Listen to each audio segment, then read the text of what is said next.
Olá pessoal, tudo bem? Vamos hoje para a nossa quarta e última aula da disciplina de controle fitossanitário. Como a gente tem falado sobre o controle, eu optei em fazer hoje a aula específica sobre o controle fitossanitário da cana-de-açúcar, por ser uma cultura principal em nossa região. Mas lembrando que cada cultura tem os seus critérios de monitoramento, seus critérios de controle, o seu MIP e as suas pragas, né? Então, por modo pelo modo da gente entender como funciona em uma dessas culturas, eu optei em falar nós vamos ver pela cana-de-açúcar, tá ok? Da cana-de-açúcar, as principais pragas e insetos que nós temos é a diatreia sacaralis, conhecido como a broca da cana, e a marranarva fimbriolata, conhecida como cigarrinha das raízes, né? Existem outras pragas que também são importantes, mas não são as duas principais, né? Que são os esfenóforos, migdolos, nematóides, formigas, cupins e as cigarrinhas das folhas. Também são pragas importantes, mas não principais como essas duas que causam os maiores danos e, portanto, claro que pode haver diferença de uma região para outra, mas de maneira geral são as duas pragas que causam os maiores danos e prejuízos na lavoura da cana, consequentemente são as mais controladas, tá? Vamos falar primeiro da cigarrinha das raízes, então eu vou focar nessa aula, nós vamos falar dessas duas principais pragas, insetos de cana-de-açúcar, tá? A cigarrinha das raízes, ela aumentou com a colheita mecanizada, por quê? A queima, né, com o advindo da colheita mecanizada, as queimas de palha de cana, né, foram proibidas e com isso aumentou-se a população da cigarrinha das raízes. Não é que elas não existiam, as cigarrinhas, elas já existiam, porém estavam sob controle, né? A partir da proibição da queima, houve esse aumento explosivo da população de cigarrinha, né? E por quê? A palhada, que com o aumento da umidade que a palhada proporciona, é, aumenta a incidência da cigarrinha. Tá? A característica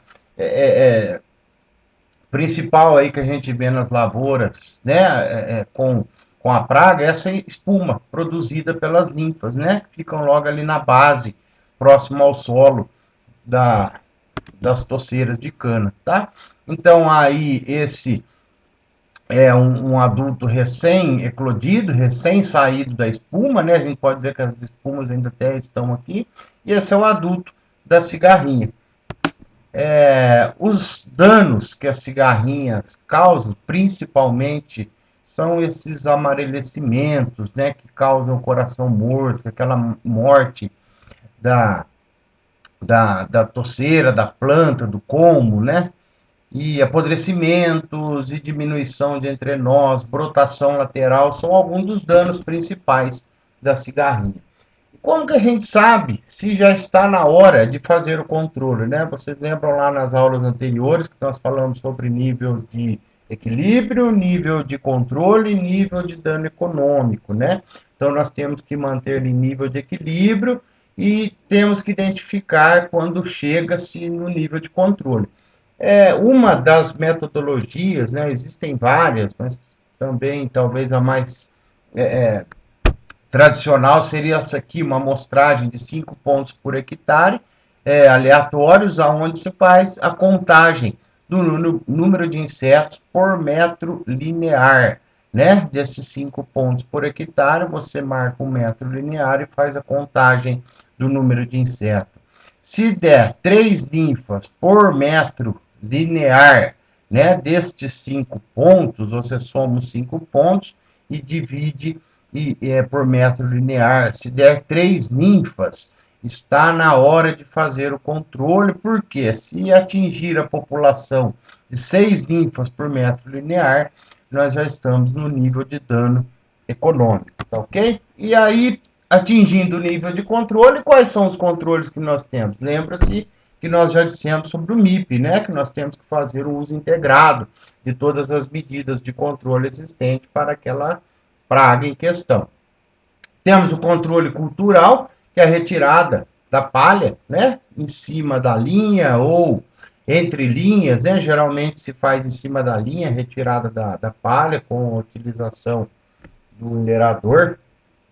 E o controle biológico talvez é o mais utilizado. E dentre as possibilidades de controle biológico, que nós já vimos, o que é um controle biológico, né? O controle da praga com seus próprios inimigos naturais. No caso da cigarrinha das raízes, o principal deles é o metarrizo, né? Que são fungos. Esses fungos são vendidos em formas de já no fungo separado ou ele contido no arroz, né, onde se faz a lavagem e a aplicação, aonde esses fungos irão parasitar as ninfas, né, aquelas que estão lá na raiz vão para ser parasitadas por esse fungo, né, aquelas que estão logo na superfície do solo, na base da cana, né. Aqui nós vemos um exemplo de uma ninfa parasitada por metarrizo, um adulto parasitado por metarrizo, né? A forma de aplicação entre elas, principais delas, né? Uma aplicação direto com um pulverizador de pressão ou aplicação aérea. Uma vez necessário, quando se perde o controle ou não é suficiente o controle biológico, temos ainda diversos produtos químicos que fazem o controle da cigarrinha da raiz. Tá ok? Agora vamos falar um pouco da broca, né? Que é a segunda principal, não a segunda, mas a igualmente principal, assim como a cigarrinha das raízes, né? A broca do colmo. Essa aqui é aquela massa, né? Uma massa que costumeiramente a gente vê nas folhas da cana. Aquilo é uma massa de ovos da broca, né? E quando eclodida esses ovos, a lagarta vai sair já raspando esses tecidos na zona de crescimento, onde são os tecidos mais macios, né? Para serem digeridos e triturados aí pela broca, que ela vai fazer essa raspagem e vai fazer a perfuração do como. Uma vez perfurado, a lagarta já está ganhando tamanho, né? Já está crescendo e abre essas galerias no interior do como da cana, né? E uma vez aberta essa galeria, o dano já está se efetivando, já está acontecendo, né? Danos tanto em quantidade como na qualidade da matéria-prima, e essa aqui é uma característica, né, nos orifícios de entrada da broca ficam essas características das fezes, né, da lagarta logo na entrada. E uma vez instalada, a lagarta irá virar uma pupa e, por sua vez, irá se transformar no adulto e reiniciando todo o ciclo novamente de postura de ovos e sucessivamente até chegar no adulto, né? Esse ciclo se realiza até 5 vezes por ano, o ciclo biológico da broca, tá? Esse é um dos sintomas, olha lá, o coração morto, que é a morte do meristema apical, do caule, do colmo, né, da planta, aonde essa planta já não irá se desenvolver mais. Galerias, né, aqui é evidente os danos causados pela broca, perda de gemas, né, que ficarão impossibilitadas ou prejudicadas para serem usadas no plantio, pois essa gema está morta pela perfuração da broca, né? Encurtamento de entrenó, brotação lateral que causa empobrecimento de açúcar da cana, são alguns dos sintomas, né? Enraizamento aéreo que causa açúcar, perda de açúcar, e em última instância quebra do colmo, né? Aqui pela galeria aberta pela broca, o colmo se torna sensível e mais quebradiço por conta das galerias abertas, né? Outro sintoma é a entrada de contaminantes através do orifício da broca, de bactérias onde irão causar esta podridão típica, né? Chamado complexo broca-podridão. A broca abre a galeria e se instala uma bactéria onde irá causar uma podridão e uma fermentação no interior do como, tornando impróprio para a industrialização, né? No mínimo prejudicial ao processo industrial, tá? Aqui outra característica de comos atacados pela broca com complexo broca, podridão, outros tipos de danos causados, tá? O monitoramento, ele tem que ser feito com uma periodicidade, no máximo, mensal, né? Até quando se conseguir entrar no canavial e que ainda se justifique o controle, né? Por quê? Você faz um monitoramento para saber a hora que você tem que entrar com a medida do controle. Existem uma regrinha, né? Pode ter variação de uma usina para outra, com a metodologia de amostragem.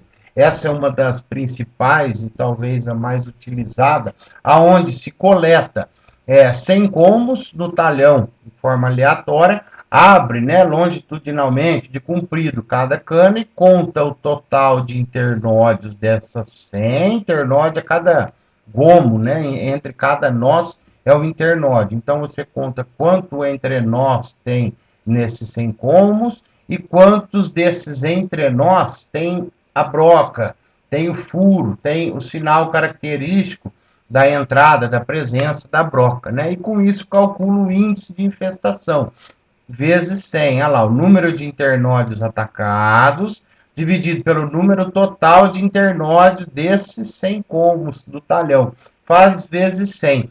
Se der essa conta acima de 3%, é hora de fazer o controle. O controle é recomendado acima de 3%, tá? Então, aqui um exemplo prático, né? Se vocês fizerem aqui 75 internódios atacados, dividido por 1.700 vezes 100, vocês vão chegar nesse número de 4,4%, ou seja, que é necessário o controle. Eu vou estar deixando com vocês um exercício para que vocês façam, né? De levantamento, de identificação da intensidade de infestação. Tá? Uma vez dado o nível de controle, quais são os controles? Lembrando sempre do MIP, o controle integrado. Nós temos o controle cultural, né, com variedades mais resistentes ou tolerantes, né?